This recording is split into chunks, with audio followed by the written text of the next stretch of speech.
لا حول ولا قوة إلا بالله العلي العظيم.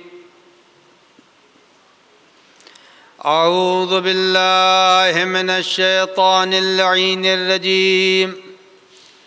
بسم الله الرحمن الرحيم. الحمد لله رب العالمين والعاقبة للمتقين والنار للعاصين والملحدين والصلاة والسلام والتحية والإكرام على نبي الرحمة والشفيع الأمة صاحب الوقار والسكينة المدفون بأرض المدينة العبد المؤيد والرسول الممدد المصطفى الأمجد المحمود الأحمد أبي القاسم محمد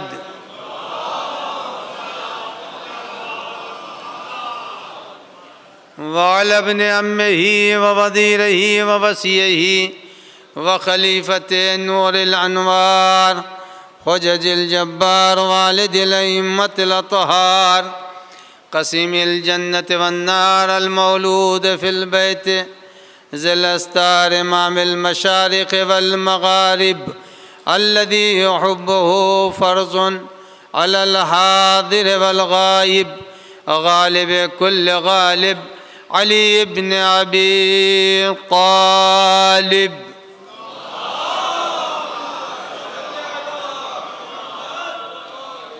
وعلى آله الطيبين الطاهرين المعصومين المنتجبين المخاتبين لا سيما على بقية الله الأعظم حجة ابن الحسن المهدي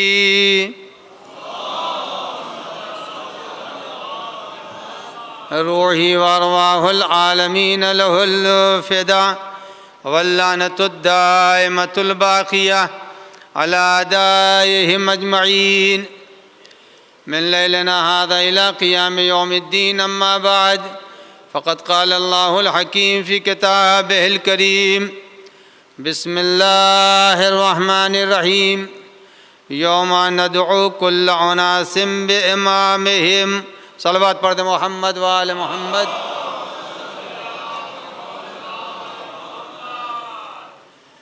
اب اعضاء سے گزارش ہے کہ ایک مرتبہ سورہ فاتحہ کی تلاوت فرما کر مرحوم سید تقی مہدی مرحوم ابن مرحوم سید علی مہدی صاحب کی روح کو ایصال فرما دیں.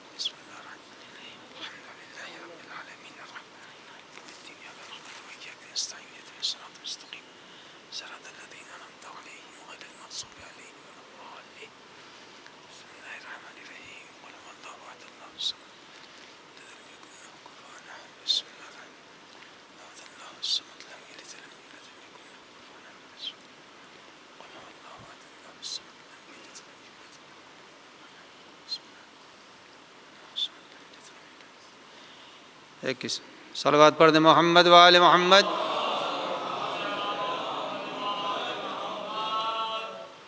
سورہ مبارک اسراء کی عیسائی کریمہ کو مجلس ایصال ثواب کے لیے عنوان کلام قرار دیا. پروردگار عالم دنیا سے جانے والوں کے لیے ایک وہ قاعدہ اور قانون معین فرما رہا ہے کہ جب تم ہماری بارگاہ میں آؤ تو میں تم سے دو چیزوں کا سوال کروں گا. پہلا سوال عمل کا ہوگا اور دوسرا سوال امام کا ہوگا. یہ دو چیزیں اپنی صحیح کر کے آنا، عمل بھی صحیح کر کے آنا اور امام بھی صحیح لے کر آنا. اگر عمل اور امام یہ دونوں چیزیں تمہاری قابل قبول ہوں گی تو پھر تمہارا آگے بڑھنے کا مرحلہ شروع ہو جائے گا. اگر نہ عمل صحیح ہے نہ امام صحیح ہے تو عمل اور امام اگر یہ دونوں ہیں تو اس کا ایک ضابطہ رب العزت نے رکھا ہے کہ نہ میں ہر عمل قبول کروں گا نہ تمہارا بنایا ہوا ہر امام قبول کروں گا. عمل بھی قبول اس وقت کروں گا جب اس کے شرائط پورے ہو رہے ہوں، میزان معین پر جب تمہارا عمل تولا جائے تو صحیح اترے. عمل کو صحیح ہونا چاہیے، امام کو بھی صحیح ہونا چاہیے. عمل کے لیے رکھا اس نے، شرط یہ رکھی کہ ہر عمل قبول نہیں کروں گا. ان اللہ یتقبل من المتقین، اللہ پرہیزگاروں کو عمل کو قبول کرے گا. تو جب عمل کر کے عمل لانا تو تقوی کے ساتھ لے کے آنا. اور جب امام لانا تو یہ بھی یاد رکھنا ہر امام کو میں قبول نہیں کروں گا، اس لیے کہ جس کو ہم نے بنایا ہے امام، ہم اس امام کو قبول کریں گے. وَجَعَلْنَاهُمْ أَئِمَّةً يَهْدُونَ بِأَمْرِنَا، ہم نے جس کو امام بنایا ہے وہ ہمارے امر سے ہدایت کرتا ہے. تو امام ہم نے بنایا ہے، ہمارا والا لے کے آنا، عمل ایسا لے کے آنا جو میزان تقوی پر تولا جا سکے. دو چیزوں کو پروردگار عالم نے معین کر دیا کہ ہر عمل قابل و قبول نہیں ہے اور ہر امام قابل و قبول نہیں ہے. تو اب وہاں کے لیے انسان کو چاہیے کہ اپنا امام معین کر لے کہ ہم کس امام کو معین کر رہے ہیں، کسے لے کے ہم بارگاہ خدا میں پہنچیں گے. تو پروردگار عالم نے قانون بنا دیا کہ وَجَعَلْنَا مِنْهُ، ہم نے قرار دیا وَجَعَلْنَا مِنْهُمْ أَئِمَّةً يَهْدُونَ بِأَمْرِنَا، ہم نے ان کو امام بنایا ہے. اب یہ بات ذہن نشین رہے، ارباب علم بیٹھے ہوئے ہیں کہ پروردگار عالم نے لفظ جعل کے ذریعے روز اول ایک خلیفہ بنایا تھا. انی جاعل فی الارض خلیفہ. پروردگار عالم کا اصول یہ ہے کہ لفظ جعل سے جتنی بھی چیزیں قرآن مجید میں بیان کی گئی ہیں وہ جس صفت کی بھی مالک ہیں اس صفت کو کوئی وہاں سے ہٹا نہیں سکتا ہے، چھین نہیں سکتا ہے اس صفت کو. جس صفت کو بھی رب العزت نے جس چیز میں رکھ دیا ہے، قرآن مجید نے مختلف آیتوں کے اندر ارشاد فرمایا وَجَعَلَ الشَّمْسَ ضِيَاءً، اللہ وہ ہے جس نے سورج میں روشنی عنایت کی ہے. اب کسی دنیا میں آدمی کی ہمت ہے جو سورج سے اس کی کرنوں کو غائب کر دے؟ سورج سے اس کی کرنوں کو غائب نہیں کیا جا سکتا، چھینا نہیں جا سکتا ہے. اسی طرح پروردگار عالم نے قرآن مجید میں ارشاد فرمایا کہ ہم نے تمہارے لیے پہاڑوں کو بلندی دی ہے. اب کوئی صاحب چاہیں پہاڑ کو گھٹا کے ناٹا بنا دے، آیا ممکن ہے پہاڑ کو گھٹانا؟ پروردگار عالم نے قرآن میں فرمایا ہم نے تمہارے لیے قمر میں چاند میں ایک روشنی رکھی ہے. اب دنیا میں کوئی بھی چاند سے روشنی کو چھین سکتا ہے؟ یعنی پروردگار عالم نے جس چیز کو جس صفت کا حامل بنا دیا اس صفت کو کوئی اس سے چھین نہیں سکتا ہے. وَجَعَلَ الْأَرْضَ مِهَادًا، اللہ نے تمہارے لیے زمین کو حالت حرکت میں رکھا ہے. کوئی کائنات کا انسان ہے جو حرکت زمین کو زمین سے چھین لے؟ معلوم ہے اللہ جس چیز کو جس صفت کا حامل بنا دیتا ہے وہ صفت اس سے چھینی نہیں جا سکتی ہے. جب چھینی نہیں جا سکتی تو اس نے جب امام بنایا تو وہاں بھی یہی لفظ استعمال کی وَجَعَلْنَا مِنْهُمْ أَئِمَّةً، ہم نے امام بنایا ہے. جب اللہ نے امام بنایا ہے تو جو صفت امام میں اللہ نے رکھ دی ہے اب دنیا چاہے کچھ کر لے اس کی صفت کو کوئی چھین نہیں سکتا ہے. ایک صلوات پڑھ دیں محمد و آل محمد.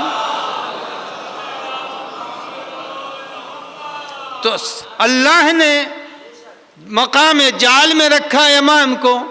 اللہ نے جس چیز کو جس صفت سے سنوار دیا ہے وہ اسی صفت کی حامل رہے گی. ارشاد باری ہو رہا ہے ہم نے امام بنایا ہے. جب امام بنایا ہے پروردگار عالم نے تو اب یہ بات طے ہے کہ خدا جس کو امام بنا رہا ہے یہ امامت وہ مرتبہ ہے، وہ منصب ہے جو پروردگار عالم کے صفات کا مظہر بنتا ہے. اللہ بنا رہا ہے نا. اللہ نے زمین کے اوپر جس کو بھی رکھا، آدم علیہ السلام کو رکھا، اپنے صفات کا مظہر بنا کے رکھا. اللہ نے ائمہ کو رکھا، اپنے صفات کا مظہر بنا کے رکھا ہے. اب اللہ کی صفتوں کو اگر دیکھا جائے، اللہ کے 99 نام تو کیلنڈروں پر ملتے ہیں، اور دعائے جوشن کبیر میں اور جوشن صغیر میں اور دعائے مشلول میں اور دعائے صباح میں، یہ سارے وہ نام جس کو لوگوں نے شمار کیا ہے وہ 1000 سے زائد بتاتے ہیں. 1000 سے زائد پروردگار عالم کے اسماء حسنی ہیں۔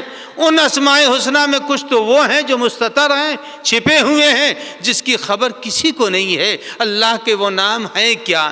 لیکن 3 نام اللہ کے وہ ہیں جس کے ثابت کرنے کی ضرورت نہیں پڑتی، خود بخود ثابت ہے۔ بقیہ جتنے بھی اللہ کے صفات ہیں، چاہے جس مرحلے میں ہو، صفات ذات ہو، صفات فعل ہو، جس مرحلے میں بھی ہوں، وہ سارے کے سارے ثابت کرنے پڑتے ہیں۔ لیکن 3 چیزیں وہ ہیں جس کو کبھی ثابت نہیں کیا جا سکتا، خود بخود ثابت ہے۔ وہ 3 چیزیں کون ہیں؟ ایک صفت اللہ کی ہے علم، ایک اللہ کی صفت ہے حی و محی، ایک اللہ کی صفت ہے قدرت۔ یہ 3 وہ صفت ہے جس کو کہ ثابت کرنے کی ضرورت نہیں ہے۔ خالق ہے، ثابت کرنا پڑے گا۔ رازق ہے، ثابت کرنا پڑے گا۔ اللہ کے دوسرے صفات ہیں، رحیم ہے، ثابت کرنا پڑے گا۔ کریم ہے، ثابت کرنا پڑے گا۔ علم کلام کا پورا ایک باب ہے جہاں پروردگار عالم کے صفات کو ثابت کرنا پڑے گا۔ لیکن 3 صفتیں وہ ہیں جس کو ثابت کرنے کی ضرورت نہیں ہے۔ علم ہے، قدرت ہے، حیات ہے، یہ وہ 3 صفت ہے جس کو ثابت کرنے کی ضرورت نہیں۔ خود بخود اللہ کی یہ 3 صفتیں ثابت ہیں۔ کہاں سے ثابت ہیں؟ مرحوم مجلسی نے لکھا، میں اپنے الفاظ میں بیان کر رہا ہوں۔ وہ لکھتے ہیں یہ دنیا جو آج ہمارے سامنے ہے، یہ دنیا کا وجود پروردگار عالم کے 3 صفتوں کی ترجمانی کر رہا ہے۔ علم، قدرت، حیات، 3 کی ترجمانی یہ کر رہا ہے۔ کیسے کر رہا ہے؟ اس کو ایک چھوٹی سی مثال میں ثابت کر دوں۔ ایک ڈرائیور گاڑی چلاتا ہوا آ رہا ہے۔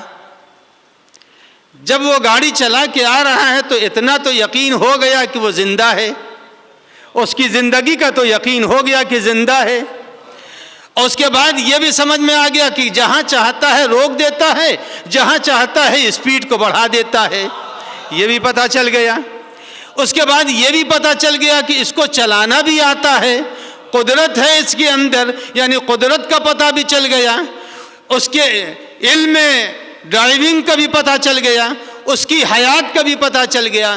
بخیل ہے یا سخی ہے یہ نہیں معلوم، یہ نہیں معلوم یہ بخیل ہے یا سخی ہے، یہ نہیں معلوم یہ بھوکا ہے یا شکم شیر ہے، یہ نہیں معلوم کہ یہ پڑھا لکھا ہے یا نہیں پڑھا لکھا ہے، یہ نہیں معلوم یہ گالیاں دیتا ہے یا سلوات پڑھتا ہے، یہ کچھ نہیں معلوم، مگر یہ تو معلوم ہے کہ یہ زندہ ہے، یہ معلوم ہے اسے چلانے کا علم ہے، یہ جانتا ہے کہ یہ کہاں روکنا چاہیے، کہاں اسپیڈ بڑھانی چاہیے۔ کہ یہ 3 چیزیں رب العزت کی وہ ہیں جس کو ثابت کرنے کی ضرورت نہیں ہے۔ جب تک یہ دنیا چلتی رہے گی اس کی قدرت کا پتہ چلتا رہے گا۔ جب تک دنیا میں جوان مرتے رہیں گے، بوڑھے زندہ رہیں گے، جو چاہے وہ کرے اس کی قدرت کا پتہ چلتا رہے گا۔ معلوم یہ وہ اللہ کی 3 قدرتیں وہ ہیں، حیات اس میں ہے، حیات کے ساتھ قدرت اس میں ہے، علم اس میں ہے،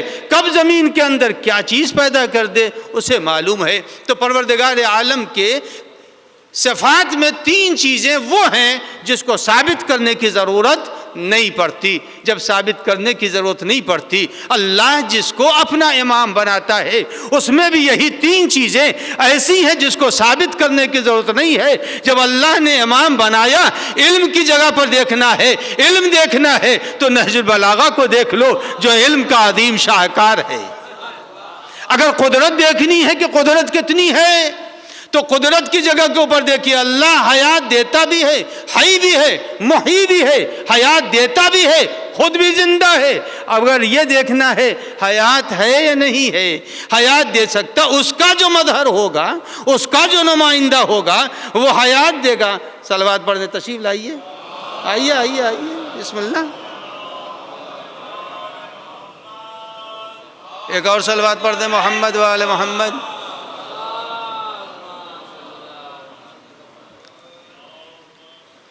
ایک صلوات بھیج دیں، محمد و آل محمد۔ ایک مل جل کے صلوات بھیج دیں۔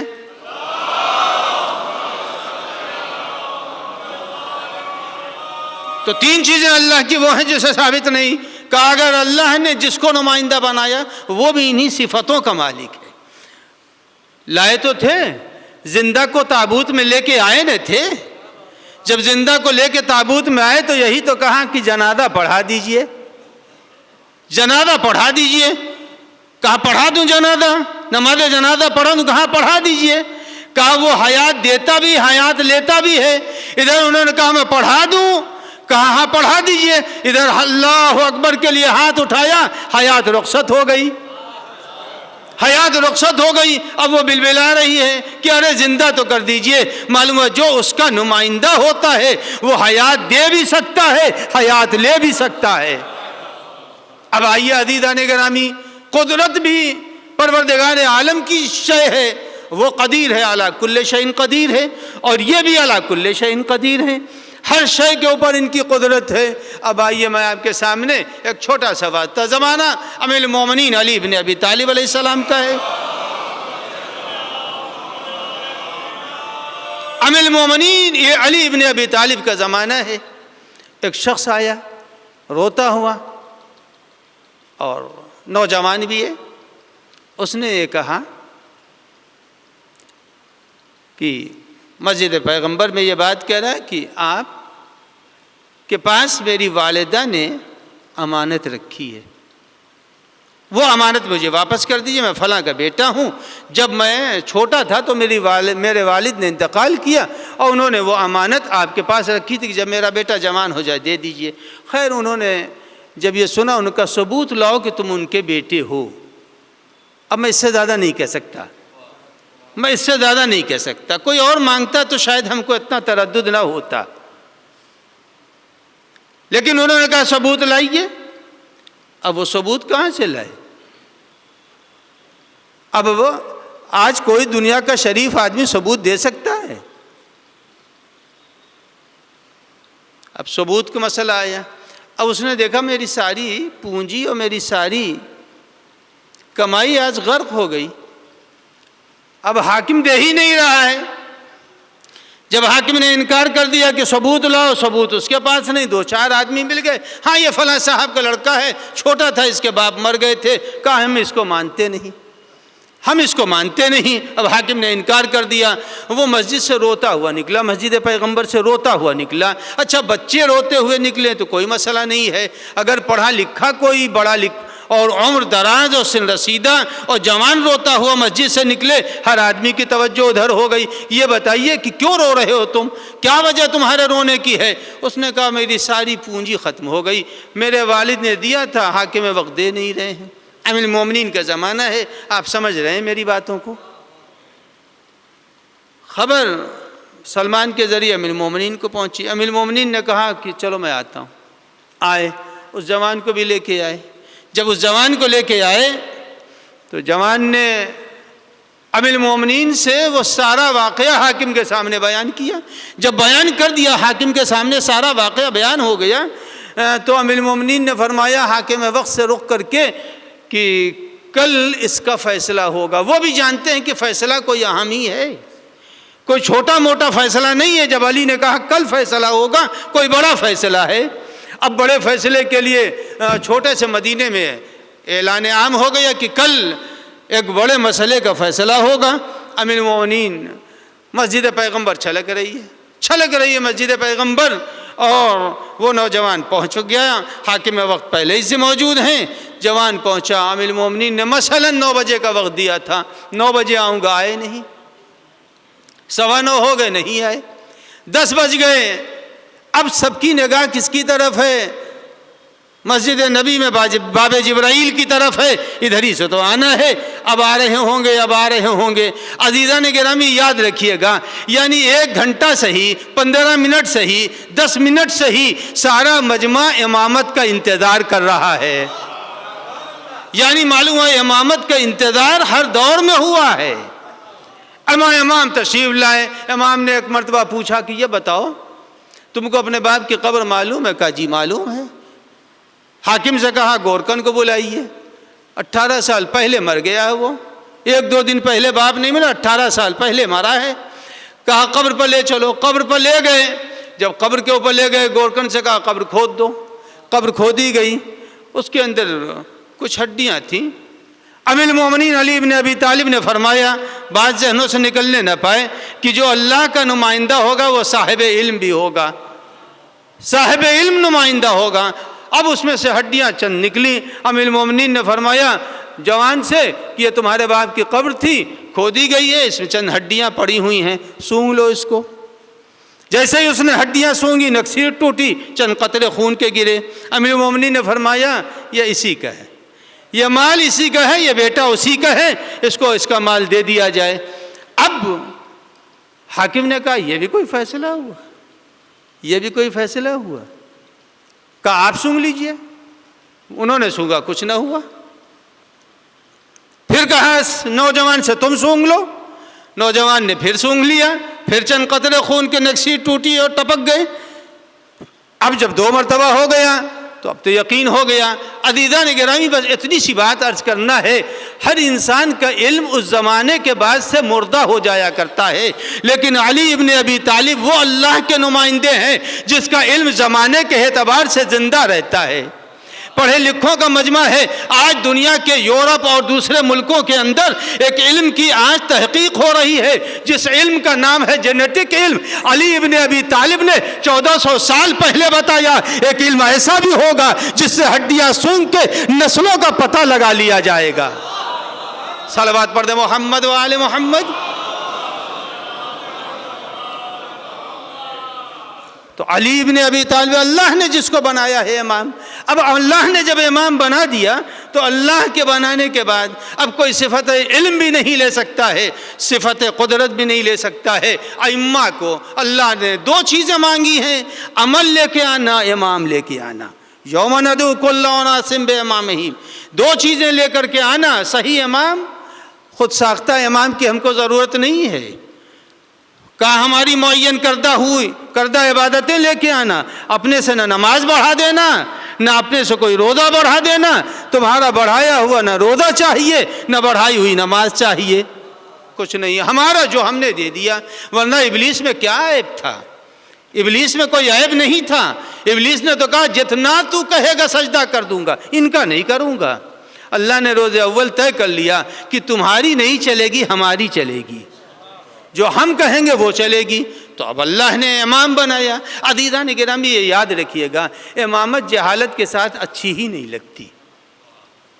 امامت جہالت کے ساتھ کبھی اچھی ہی نہیں لگے گی۔ اب میں آپ سے عرض کروں کہ بہت سے بن گئے، لیکن حقیقتاً اللہ جس کو امام بناتا ہے اس کا منصب ہی کچھ اور ہوتا ہے، اس کی کچھ بات ہی اور ہوتی ہے۔ اللہ نے سب سے پہلا امام بنایا تو جناب ابراہیم علیہ السلام کو بنایا۔ اسی دن اللہ نے طے کر دیا کہ یہ امامت یوں نہیں، نبوت اس نے دی، وہ بھی ہے اللہ نے اپنی طرف سے دے دی، رسالت اپنی طرف سے دی، سب کچھ اللہ نے اپنی طرف سے، نبی اپنی طرف سے، رسول اپنی طرف سے بنایا، امام اپنی طرف سے نہیں بنایا۔ قرآن مجید کہتا ہے اللہ نے امتحان لیا، پہلے امتحان لینے کے بعد اللہ نے امام بنایا ہے۔ معلوم ہے امامت امتحان کے بعد ملتی ہے، امتحان کے بغیر امامت نہیں ملے گی۔ جب امامت امتحان کے بعد ملتی ہے تو ایک چھوٹی سی مثال عرض کر دوں۔ ایک صاحب MBBS تھے، ڈاکٹر تھے، ان کے گھر میں چوری ہو گئی اتفاق سے، خدا نہ کرے یہاں کوئی MBBS ہو، ان کے گھر میں چوری ہو گئی، اتفاق سے سند لے کر کے چور بھی اسی سوٹ کیس کو لے کے چلا گیا جس میں سند تھی۔ چور کے پاس سند تو پہنچ گئی، علم پہنچا یا نہیں پہنچا؟ سند پہنچ گئی، علم نہیں پہنچا۔ عزیزان گرامی، دنیا میں یہی ہوا، بہت سے لوگوں نے علم تو لے لیا مگر علم امامت نہ لے سکے، لفظ امامت لے لیا، امام نہیں مل سکا۔ تو امام اس کو کہتے ہیں جس کے پاس سب علم ہو، سارے کائنات کا علم ہو۔ انبیاء میں اور امام میں فرق یہی ہے، سارے انبیاء ہیں غیر از پیغمبر، جتنے بھی انبیاء کرام ہیں سب کے پاس ماضی کا علم ہے، لیکن ہمارے ائمہ وہ ہیں جن کے پاس آنے والے زمانے کا علم ما کان، علم ما یکون۔ اہل بیت وہ ہیں جن کے پاس علم ما یکون ہے، آنے والے زمانے کا علم بھی ہے، قیامت تک جتنے بھی ہیں سب کا علم ہے۔ تو آل محمد علیہ الصلوۃ والسلام کو پروردگار عالم نے امام معین کیا ہے۔ اب اس عقیدے کے ساتھ اگر کوئی مر رہا ہے، اہل بیت کی امامت کے عقیدے کے ساتھ مر رہا ہے، تو یہ عمل قبول ہے، یہ امام پروردگار عالم کی بارگاہ میں قبول ہے۔ اور اگر اہل بیت جیسا امام نہیں ہے تو پروردگار عالم نے فرما دیا یوم ندعو کل اناس بامامہم، ہم ہر شخص کو کوئی مستثنا نہیں ہے، ہر شخص کو امام کے ساتھ بلائیں گے۔ جب امام کے ساتھ بلائیں گے تو امام پہلے یہی طے کرنا پڑے گا، وہاں جا کر کے امام اللہ کی بارگاہ میں طے یہاں کرنا ہے کہ امام ہمارا کون ہے۔ در حقیقت اگر دیکھا جائے تو امامت نبوت کا باطن ہے، امامت نبوت کا باطن ہے، اور امامت کا ظاہر نبوت ہے۔ مشکل تو نہیں ہے، ایک صلوات پڑھ دیں محمد و آل محمد۔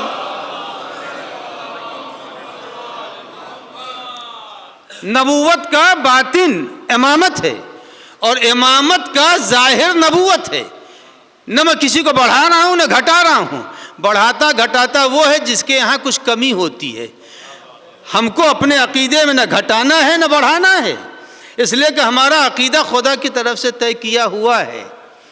تو نبوت امامت کا ظاہر ہے اور امامت نبوت کا باطن ہے۔ اب میں قرآن کی آیت پڑھ رہا ہوں۔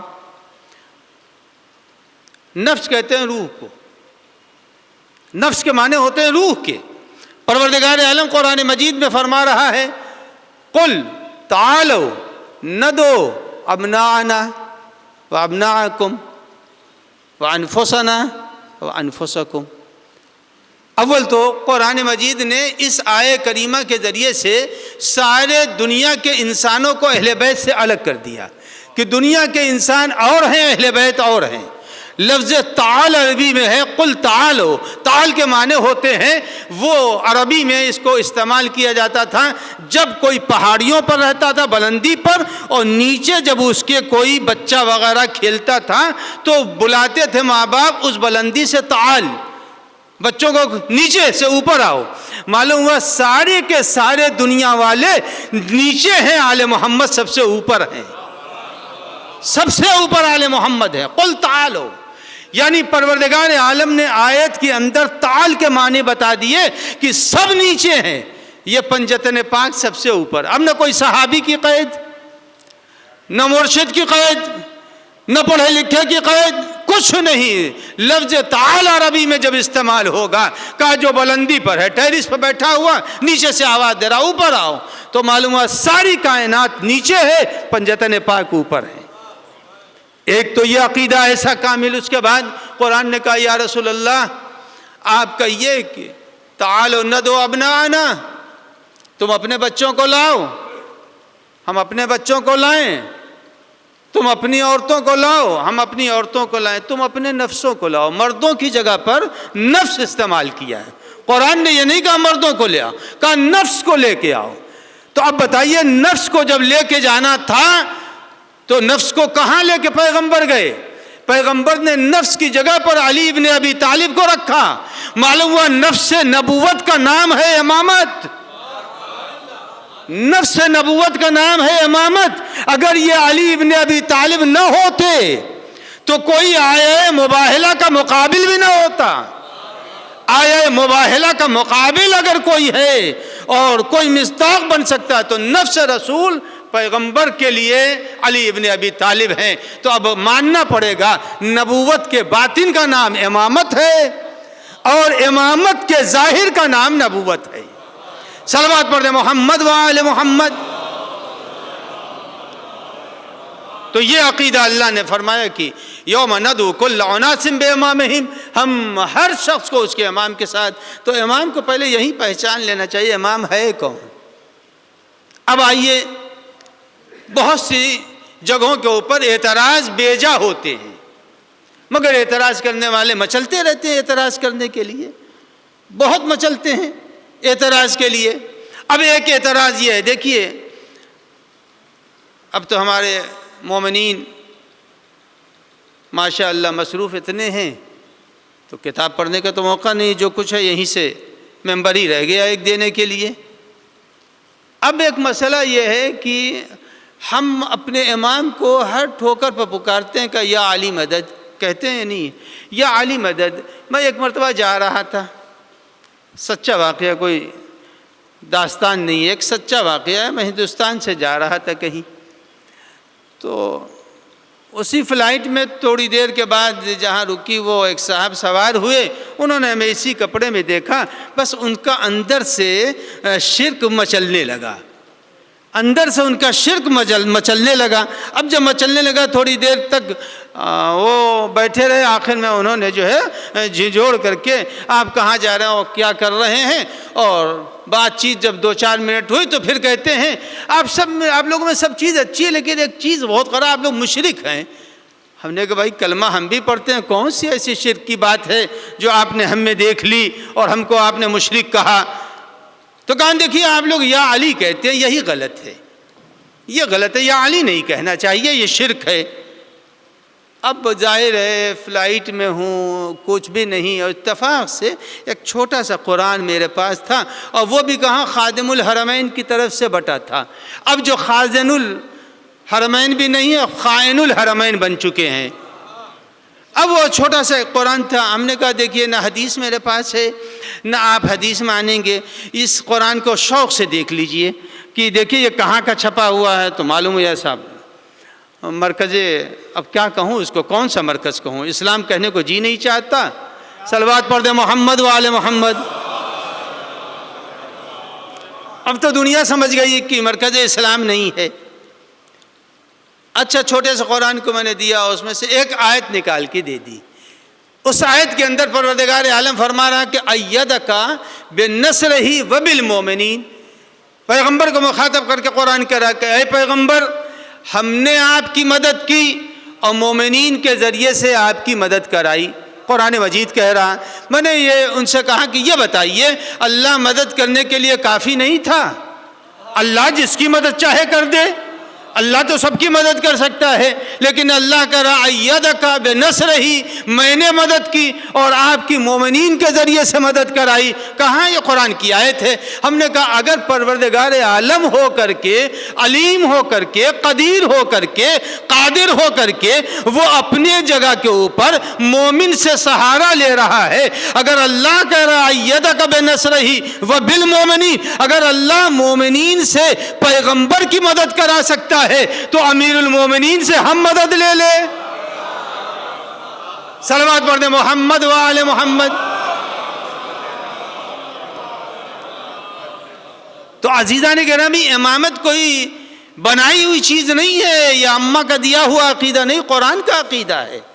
عقیدہ امامت قرآن مجید نے دیا ہے، اور بہت عظیم مرتبہ ہے امامت کا۔ امامت بہت عظیم مرتبہ ہے، مرکز ہے یہ کائنات کا۔ اگر یہ امام نہ ہو تو پھر کائنات چل نہیں سکتی ہے۔ کائنات امام کے وجود سے چل رہی ہے۔ اب آپ بہت سی چیزوں کو تو دیکھتے نہیں، نہ ہم دیکھ رہے ہیں نہ آپ دیکھ رہے ہیں، لیکن بقائے کائنات تو اسی سے ہے۔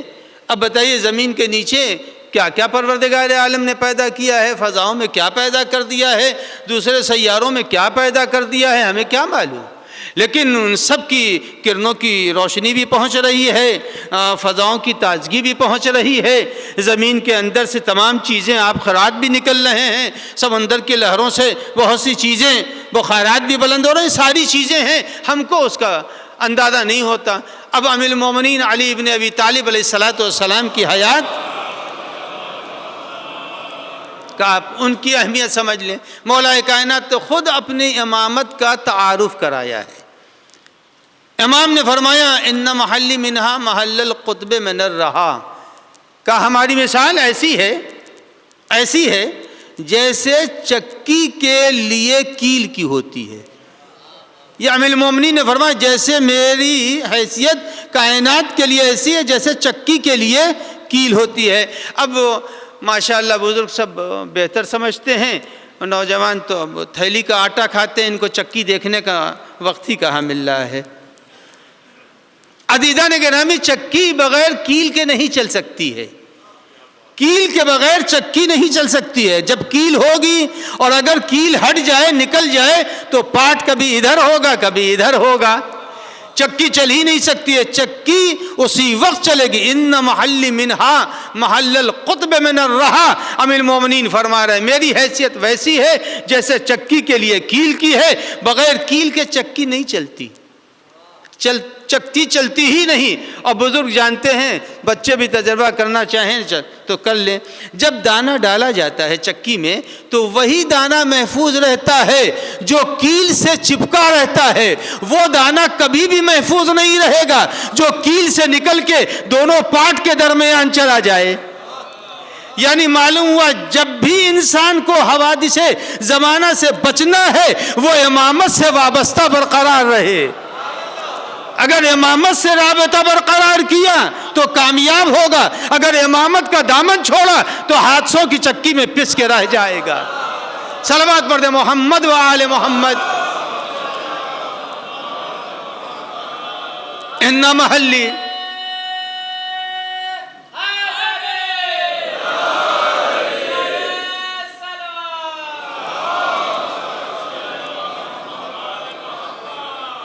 امامت کا عقیدہ لازم ہے, ضروری ہے. اس کے بغیر من ماتا میتتن جاہلیہ. اگر کوئی شخص امامت کا عقیدہ نہیں رکھتا تو اس کی موت جاہلیت کی موت ہے. جاہل نہیں ہے, جاہلیت ہے. یعنی قبل از نبوت جن لوگوں نے موت پائی ہے, اگر کوئی امامت کا اقرار نہیں کر رہا ہے تو اس کی موت ایسی ہے جیسے پیغمبر کی رسالت سے پہلے مرنے والوں کی موت ہے. تو امامت کا عقیدہ اتنا کامل عقیدہ, بغیر اس کے اگر کوئی مر جائے تو اس کی موت جاہلیت کی موت ہے. عزیزان گرامی, اب آئیے امیر المومنین نے اسی خطبے کے اندر فرمایا کہ ینحدر عنی السیل ولا یرقی لی الطیر. ہمارے مرتبے تک کوئی پہنچ نہیں سکتا. ینحدر عنی السیل مراد کیا ہے؟ ینحدر عنی السیل, آپ دیکھیے جب کہیں سیلاب آتا ہے تو زمین کے اوپر بہت سے خس و خاشاک, تنکے, نجاستیں, گندگیاں, گرد و غبار, پتے سب زمین پر پڑے ہوتے ہیں. لیکن جیسے ہی سیلاب آتا ہے سیلاب لے کر کے چلا جاتا ہے. سیلاب ساری چیزوں کو بہا کے لے جاتا ہے. امامت نام ہے اس عقیدے کا جس عقیدے نے 1400 سال تک نہ جانے کتنے فکریں پیدا ہوئیں, نہ جانے کتنے عقیدے پیدا ہوئے, نہ جانے کتنے لوگ پیدا ہوئے, سب مٹ گئے لیکن عقیدہ امامت کے ماننے والے باقی رہ گئے. آج کوئی بھی دنیا کی طاقت اب تو مٹا بھی نہیں سکتی. اب کیا مٹائے گی؟ جب بنی عباس نہ مٹا سکے, جب بنی امیہ نہ مٹا سکے, اب کون کیا مٹائے گا؟ اب تو دیکھ لیا دنیا والوں نے, 1 اکتوبر کو بغداد میں ہنگامہ کر دیا. ہنگامہ کرنے کے بعد یہ سمجھا کہ زائرین کا حوصلہ پست ہو جائے گا. وہ کوئی اور ہوں گے جو تورا بورا کی پہاڑی میں چھپے ہوں گے. اب کوئی تورا بورا کی پہاڑی والا نہیں ہے یہاں پر. یہاں ان لوگوں کے ماننے والے جو ہر اسکرین پر سامنے آتا ہے. تو عزیزان گرامی کوئی ولولہ پس نہیں ہوگا. امامت کا عقیدہ جذبہ شہادت رکھتا ہے. اگر عقیدہ امامت نہیں تو جذبہ شہادت بھی نہیں ہے. اور جہاں جذبہ شہادت نہیں ہوگا وہاں گریہ ہوگا, آنسو ہوں گے, بلبلاہٹ ہوگی. عزیزان گرامی حیات مولائے کائنات میں ملتا ہے کہ امیر المومنین کا یہ جملہ کہ میں جتنا شب ہجرت میں سکون سے سویا اتنا کبھی نہیں سویا. شب ہجرت سکون سے سویا, کبھی اس کے بعد نہ اس کے پہلے کبھی سویا ہی نہیں. امیر المومنین نے یہ بات اس وقت کہی ہے اور جب پیغمبر اکرم صلی اللہ علیہ وآلہ وسلم مدینے سے ہجرت کر رہے ہیں اس وقت یہ بات کہی ہے. سن 36 ہجری آیا. جب سن 36 ہجری آیا ہے تو سن 36 ہجری میں مولا کائنات کوفے منتقل ہوئے. جب کوفے منتقل ہو گئے امیر المومنین علی بن ابی طالب علیہ السلام تو وہاں پہنچ کے مولا کائنات امور حکومت میں لگ گئے۔ دوپہر کا وقت تھا، نماز ظہرین گزر چکی تھی، امیر المومنین اپنے حکومتی گھر میں تھے۔ یمن سے ایک وفد آیا 25-50 آدمیوں کا، اور ناوقت سمجھ کر کے وہ ٹھہرا رہا حضرت کے بیت الشرف کے باہر۔ جب حضرت کے بیت الشرف کے باہر وہ ٹھہرا رہا، اندر سے کنیز آئی۔ کنیز نے کہا تمہیں بلایا ہے۔ وفد اندر گیا، حضرت نے پوچھا تم آئے کیوں نہیں؟ تو کہا میں یہ سمجھ رہا تھا کہ آپ سوتے ہوں گے، آپ سوتے ہوں گے، وقت آرام کا ہے۔ اب یہاں امیر المومنین نے فرمایا میں رات میں نہیں سوتا اس لیے کہ خدا کا حق ادا کرتا ہوں، دن میں نہیں سوتا چونکہ میں بندوں کا حق ادا کرتا ہوں۔ اب پتہ چلا شب ہجرت میں کیوں سوئے تھے، اس لیے کہ سو جانے میں بھی اللہ کا حق ادا ہو رہا تھا، نبی کی نصرت ہو رہی تھی۔ صلوات پڑھ محمد و آل محمد۔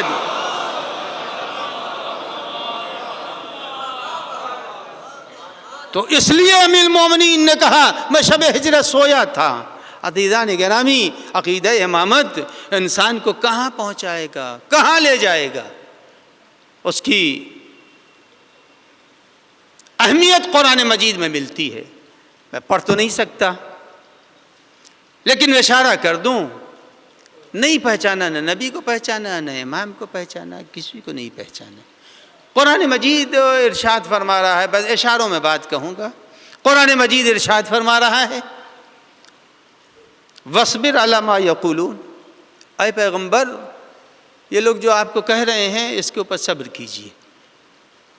ایک دوسرے کو تلقین دیتا ہے، اگر کسی نے کسی کو برے لفظوں سے یاد کیا تو جو اس کا ہمدرد ہوگا کہتا اچھا جانے دیئے، چھوڑیے، صبر کیجئے، اللہ انصاف کرے گا۔ کہتے ہیں نہیں کہتے؟ یعنی کس نے پیغمبر کو کیا کہا تھا؟ وَاصْبِرْ عَلَىٰ مَا يَقُولُونَ، اے پیغمبر صبر کیجئے، جو لوگ آپ کو جو کچھ کہہ رہے ہیں اس کے اوپر صبر کیجئے۔ کیا کہا تھا میں کچھ کہہ نہیں سکتا، بس جو عربی داں حضرات یہاں کے اوپر طلبہ بیٹھے ہیں، علماء بیٹھے ہیں، یہ خود سمجھ لیں گے۔ قرآن مجید نے کہا وَاصْبِرْ عَلَىٰ مَا يَقُولُونَ، اے پیغمبر صبر کیجئے ان لوگوں کی باتوں کے اوپر، وَاهْجُرْهُمْ هَجْرًا جَمِيلًا۔ اب دیکھیے آپ لفظوں کو لفظوں سے ملا لیجئے، وہی ساری لفظیں ہیں۔ وَاهْجُرْهُمْ هَجْرًا جَمِيلًا، بڑی سنجیدگی سے ان سے آپ گزر جائیے۔ کیا کہا تھا؟ آپ کے اذہان عالیہ پہنچ رہے ہوں گے۔ اس کے بعد قرآن کہتا ہے اِنَّ لَدَيْنَا أَنْكَالًا وَجَحِيمًا، چھوڑیے ان کو، انہوں نے آپ کو ستایا ہے۔ اِنَّ لَدَيْنَا أَنْكَالًا وَجَحِيمًا، ہمارے پاس بیڑیاں بھی ہیں اور جہنم بھی ہے۔ اِنَّ لَدَيْنَا أَنْكَالًا وَجَحِيمًا۔ اب قرآن مجید کتنے آشائستہ انداز سے تلقین پیغمبر کو دے رہا ہے۔ اِنَّ لَدَيْنَا أَنْكَالًا وَجَحِيمًا، انکال کے معنی ہوتے ہیں بیڑی کے۔ ارے جہنم کچھ کم ہے، عذاب کے لیے کچھ جہنم کم ہے؟ جہنم خود ہی کافی ہے، مگر جہنم میں بیڑی ڈالنے کی کیا ضرورت ہے؟ پالنے والے یہ بتا دے جہنم میں کیوں بیڑی ڈالی؟ ارے بھائی جہنم میں خود کافی ہے سزا کے لیے، مگر تو نے جہنم میں بھی بیڑی ڈال دی ہے۔ عزیزان گرامی، میں سنتا ہوں کہ بعض قیدی کو جیل میں بھی بیڑیاں ڈال دیتے ہیں، جو قیدی فراری ہوتا ہے اسے جیل میں بھی بیڑیاں ڈال دیتے ہیں۔ تو پروردگار عالم تو کیا کہنا چاہتا ہے؟ کہ اِنَّ لَدَيْنَا أَنْكَالًا وَجَحِيمًا، یعنی پیروں میں بیڑیاں ڈال کے جہنم والوں کو بھی بتانا چاہتا ہے۔ صلوات پڑھیں محمد و آل محمد۔ عزیزان گرامی، اللہ سب مومنین کو پہنچائے گا میدان محشر میں۔ جن کا عقیدہ جو ہوگا اپنے عقیدے کے اعتبار سے، دو ہی تو عقیدہ ہے، یا ادھر کا یا ادھر کا۔ اِنَّ لَدَيْنَا أَنْكَالًا وَجَحِيمًا، دونوں عقیدے ادھر ادھر ہو جائیں گے۔ اب آئیے، قرآن مجید عجیب و غریب بات کہتا ہے۔ سورہ مبارکہ زمر میں قرآن، اسی کے وہ اپنی تقریر کو تمام کر دوں گا۔ سورہ مبارکہ زمر میں قرآن مجید کہتا ہے وَسِيقَ الَّذِينَ كَفَرُوا إِلَىٰ جَهَنَّمَ زُمَرًا، قرآن مجید کہتا ہے جو اہل جہنم ہوں گے پروردگار عالم ان کو جہنم میں کھینچ کے لے جائے گا۔ وَسِيقَ الَّذِينَ كَفَرُوا، جو لوگ کافر ہیں ان کو جہنم میں کھینچ کر لے جایا جائے گا۔ اچھا یہ تو بات سمجھ میں بھی آتی ہے، کون جہنم میں اپنے پیروں سے چل کے جائے گا؟ جس میں حوصلہ ہے کہ جو جہنم میں پیروں سے چل کے جائے گا. یہ تو اچھی لگی آیت. اور بات معقول بھی ہے. وسیق الذین کفروا الی جہنم زمرا. یہ بات عقل میں بھی آ رہی ہے کہ جہنم کی طرف کوئی اپنے پیروں سے چل کے نہیں جائے گا. لیکن ایک آیت کے بعد دوسری آیت آئی وسیق الذین اتقوا ربهم الی الجنۃ زمرا. اے پالنے والے یہاں کے اوپر جو کہہ رہا ہے جنتیوں کو کھینچ کے جنت میں لے جایا جائے گا. وسیق الذین اتقوا ربهم الی الجنۃ زمرا. کہ جتنے جنتی ہیں انہیں کھینچ کے جنت میں لے جایا جائے گا. اے پالنے والے یہ بتا دے جنتی کو اتنا زبردستی لے جانے کی کیا ضرورت ہے؟ یہ تو جنتی ہے نا. یہ تو دروازہ کھول دے خالی خود ہی دوڑ کے چلے جائیں گے. ان سے کہنے کی ضرورت بھی نہیں. انہیں معلوم ہو جائے یہی جنت ہے. اگر پروانہ نہیں بھی ملے گا تو چلے جائیں گے. لے کے جنتی ہیں خالی دروازہ کھلنے کی دیر ہے. قرآن کہہ رہا حدیث نہیں. وسیق الذین اتقوا ربهم الی الجنۃ زمرا. کہ ان کو جنت میں زبردستی لے کے جایا جائے گا. کیوں زبردستی جائیں گے؟ کیا وجہ ہے جنتی جنت میں کھینچ کے لے جائے جائیں گے؟ وجہ کیا ہے جنت میں لے جانے کی؟ عزیزان گرامی روایتوں کے اندر ہے کہ جنتی جنت میں کھینچ کے کیوں لے جائے جائیں گے؟ میدان محشر ہوگا. جب میدان محشر ہوگا وہاں وقت ملاقات طے کیا جائے گا امام حسین کے ساتھ.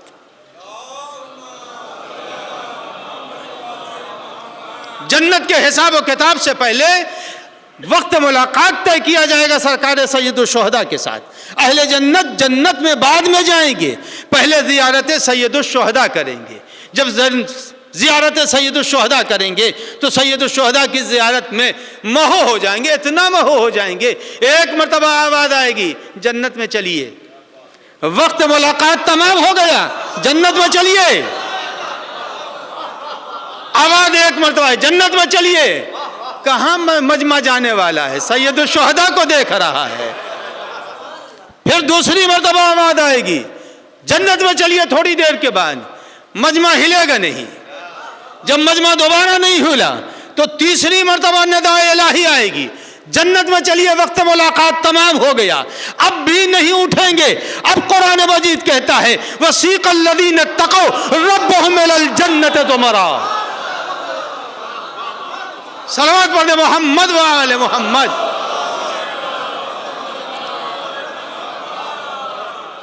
تو اب معلوم ہوا جنت میں اب وقت ملاقات تمام ہو گیا.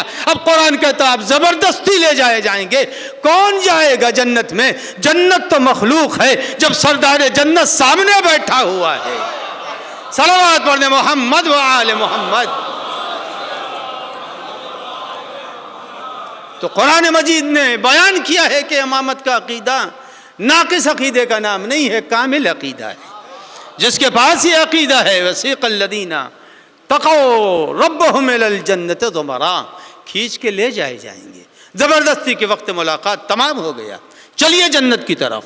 عزیزان گرامی جنت بس دو باتیں جو ابتدائے کلام میں نے کہی تھی اور آخر کلام میں کہ بارگاہ الہی میں دو چیزیں چاہیے، ایک عمل چاہیے اور ایک امام چاہیے. عمل بھی ایسا ہو جو میدان تقوی پر تولا جا سکے، امام ایسا ہو جس کو اس نے بنایا ہے. اب آخری بات عمل اور امام. ہمارے عمل کی جزا کیا ہے؟ قرآن مجید بیان فرما رہا. ہمارے عمل کی جزا کیا ہے؟ قرآن نے کہا ان اللہ اشترى من المؤمنین انفسهم واموالهم بان لهم الجنہ. اللہ نے ہمارے عمل کو خرید لیا. چلیے پتہ چلا گیا ہمارا عمل خریدا جائے گا، مگر سبزی منڈی ہے نا، ہر سبزی نہیں خریدی جاتی. جس کو جو ضرورت ہوگی وہی تو خریدے گا، جو ضرورت ہے وہی خریدے گا، ہر چیز نہیں ہے. اللہ نے کہا میں نفس خریدوں گا مگر ایرے غیرے نتھو خیرے کا نہیں خریدوں گا. من المومنین انفسهم، مومنین کا نفس خریدوں گا. مقراض آیت نے کاٹ کے رکھ دیا، کہا میں سب کا نفس نہیں خریدوں گا، صرف اور صرف مومن کا نفس خریدوں گا. پالنے والے دے گا کیا کہ بأن لهم الجنہ، تمہارے نفس کی قیمت میں نے جنت قرار دے دی ہے. تو جنت ہمارے سارے نماز روزے حج زکوٰۃ سب کی قیمت جنت ہے. بس اوقات پہچان لیجئے اوقات. یہ بتا دیجئے کہ ہمارے عمل کی قیمت اللہ نے کیا بنایا؟ جنت بنایا. جنت خالق ہے یا مخلوق؟ جنت کیا ہے؟ خالق ہے یا مخلوق؟ یعنی پروردگار عالم نے ہمارے عمل کی جزا قرار دیا ہے تو مخلوق کو قرار دیا ہے. لیکن جب امام کے زندگی کو خریدا، ان اللہ اشتری من المؤمنین انفسهم واموالهم بان لهم الجنہ، یہ ہمارے عمل کی قیمت ہے. اور جب علی کے نفس کو خریدا، ومن یشری نفسه ابتغاء مرضات اللہ، اللہ نے اپنے رضا کو علی کے حوالے کر دیا. صلوات پڑھنے محمد و آل محمد.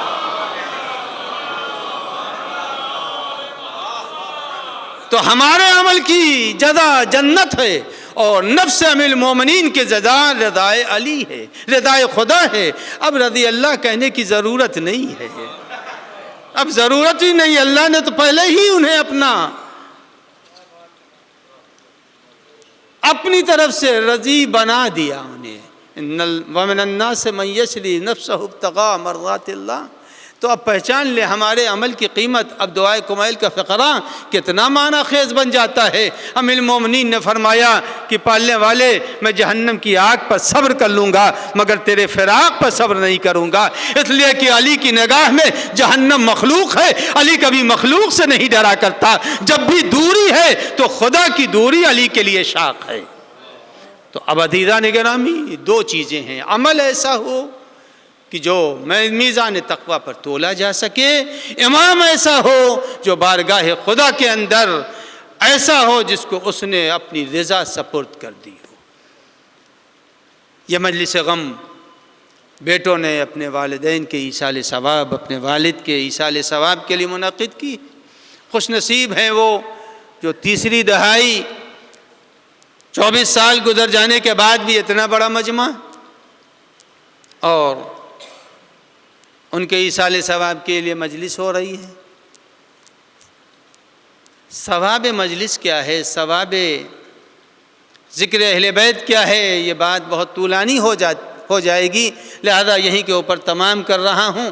بیٹوں نے باپ کے ایصال ثواب کے لیے مجلس منعقد کی. آج اتنے دنوں کے بعد اتنا بڑا مجمع، لوگ جمع ہوئے. یقیناً جب انتقال ہوا ہوگا تو بہت ہی دھوم دھام سے جنازہ بھی اٹھا ہوگا. تو ہوتا ہے جس کے اولاد آزاد ہوتی ہے اس کے باپ کا غم بھی منایا جاتا ہے، اس کا جنازہ بھی دھوم دھام سے اٹھتا ہے. یہ غم تاریخ میں فقط ایک بیٹے کے لیے ہے جو اپنے باپ کا نہ جنازہ اٹھا سکا نہ کھل کے غم کر سکا. وہ صرف اور صرف امام زین العابدین علیہ الصلاۃ والسلام ہیں کہ جنہوں نے دل کھول کے اپنے شہید باپ کا غم بھی نہ منایا. عزیزان گرامی، 12ویں محرم آئی اور 12ویں محرم کو آل محمد علیہ الصلاۃ والسلام اسیر کر کے کربلا سے لے جائے گئے.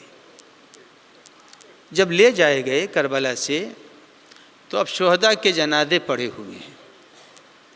روایتیں کہتی ہیں کہ حرم میں امام حسین جو عالم رویا میں تھا، عالم خواب میں تھا، سرزمین کربلا پر شہداء کے جنازے پڑے ہوئے ہیں. اور صحرا کے کبوتر وہ فرات میں اپنے کو ڈبوتے ہیں، اور ڈبونے کے بعد جب پر تر ہو جاتے ہیں جا کے لاش حسین پر سایہ کرتے ہیں. یہ غم ہے امام حسین علیہ الصلاۃ والسلام کا کائنات پر.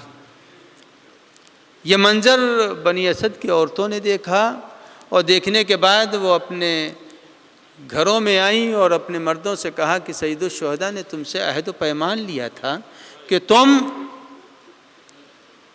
ان کے جنازوں کو دفن کرو گے. چلو سید الشہداء کا جنازہ دفن کرو. دفن امام کے لیے بنی اسد آئے. جب بنی اسد دفن امام کے لیے نکلے، اتنے میں کوفے سے ایک تیز رفتار گھوڑے پر کوئی آتا ہوا دکھائی دیا. تو بنی اسد پھر جھاڑیوں میں چھپ گئے. آنے والا گھوڑے سے اترا اور اترنے کے بعد کہا انا بکم، میں تمہاری نصرت کے لیے آیا ہوں. جب یہ سنا تو فوراً جھاڑیوں سے بنی اسد پھر نکل آئے۔ اب ہر بنی اسد کا نمائندہ یہ کہہ رہا ہے کہ پہلے امام حسین کو دفن ہونا چاہیے، بعد میں شہداء کو دفن کیا جائے گا، مگر سید الشہداء کا جنازہ پہچانا نہیں جا رہا۔ ایک دوسرے سے کہہ رہے اینَ نعش الحسین، اینَ نعش الحسین، لاش حسین کہاں ہے؟ ایک دوسرے سے پوچھ رہے۔ اتنے میں آنے والے جوان نے بنی اسد کو پکارا کہ آؤ میرے ساتھ چلو، اور ایک نشیب پر لے کے گئے اور کہا ہذا نعش ابی، یہ میرے بابا کی لاش ہے۔ یہ جملہ کہا بنی اسد کا ذہن ابھی بھی نہیں گیا آنے والا کون ہے۔ جب سب جنازوں کو اکٹھا کر لیا اور لاش امام حسین کے قریب پہنچے، امام حسین نے وصیت فرمائی تھی، اے بیٹا سید سجاد میری قبر نہ کھودنا، میری قبر نہ کھودنا، جہاں میرا جنازہ ہو وہاں سے تھوڑی خاک ہٹا دینا، وہاں تمہیں میری بنی بنائی قبر ملے گی۔ آپ کو یاد ہوگا کہ عاشور کی عصر تھی کہ جس وقت جناب ام سلمہ نے مدینے میں خواب دیکھا تھا، اور پیغمبر کو خواب میں دیکھا کہ زلفوں کے اوپر خاک پڑی ہوئی ہے۔ پوچھا یا رسول اللہ یہ خاک کیسی ہے؟ کہا اے ام سلمہ کربلا میں قبر حسین کھود کے آ رہا، اے ام سلمہ قبر حسین کھود کے آ رہا ہوں۔ امام حسین کی قبر رسول اللہ نے کھودی۔ اللہ اکبر، اللہ اکبر۔ جس وقت سید سجاد نے تختے کو ہٹایا ہے، تختے کو ہٹایا تو دیکھا ایک چادر قبر کے اوپر پڑی ہے۔ عزیزو ہمیشہ ہر گھر کا اصول یہ ہے جب کسی گھر میں کوئی حادثہ ہوتا ہے تو بڑا بچوں کے گریے کی وجہ سے رو نہیں پاتا، اپنے آنسوؤں کو ضبط کرتا رہتا ہے۔ جب سے امام حسین کی شہادت ہوئی تھی سید سجاد کھل کے روئے نہیں تھے، کبھی سکینہ کی وجہ سے نہیں رو رہے تھے، کبھی رباب کی وجہ سے نہیں رو رہے تھے، کبھی جناب زینب و ام کلثوم کی وجہ سے نہیں رو رہے تھے۔ سید سجاد اپنے غم کو دبائے ہوئے تھے، ضبط کر رہے تھے آنسوؤں کو، لیکن عجیب و غریب منظر تھا۔ جیسے ہی سید سجاد نے کربلا میں پڑی ہوئی قبر سے چادر کو ہٹایا ہے، اب جو چادر کو ہٹایا کیا دیکھا؟ پیغمبر بیٹھے ہوئے ہاتھوں کو پھیلا کے کہہ رہے بیٹا سید سجاد ارے میرے حسین کی لاش حوالے کرو۔ ایک طرف امیر المومنین، ایک طرف فاطمہ زہرا، قبر میں آواز بلند ہوئی واہ حسینہ واہ مظلومہ جزاکم ربکم۔ علی اکبر کو پائینے پا دفن کیا، علی اصغر کو سینے پر رکھا، قبر امام حسین برابر کر دی، شہداء کو گنج شہیدہ میں دفن کیا، اور جب سب کو شہید دفن کر چکے تو بنی اسد سے ایک جملہ بڑی یاس سے کہا اے بنی اسد ذرا ترائی پر چلو، ایک جنازہ ترائی پر ابھی باقی ہے۔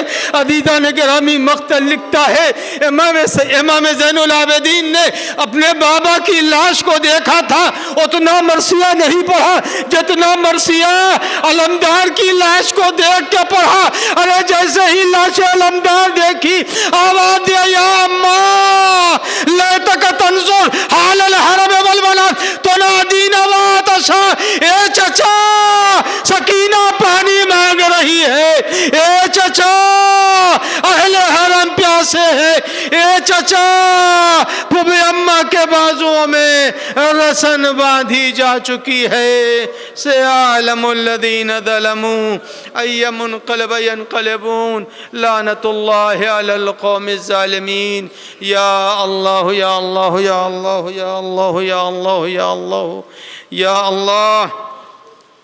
الہی قلب امام کو راضی و خوشنود فرما، ظہور امام میں تعجیل فرما، مزارات مقدسہ انقلاب ایران مراجع اعظام کی حفاظت و نصرت فرما، پالنے والے بحق محمد و آل محمد علیہ السلام۔ یا اللہ حاضرین و ناظرین و سامعین کی حاجتوں کو روا فرما، مرحوم کے درجات کو عالی و متعالی فرما۔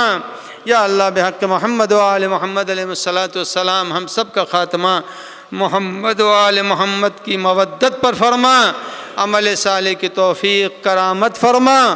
یا اللہ بحق محمد و آل محمد مرحوم کی روح کو اعلی علیین میں جگہ عنایت فرما، آل محمد علیہ السلام کے ساتھ محشور فرما۔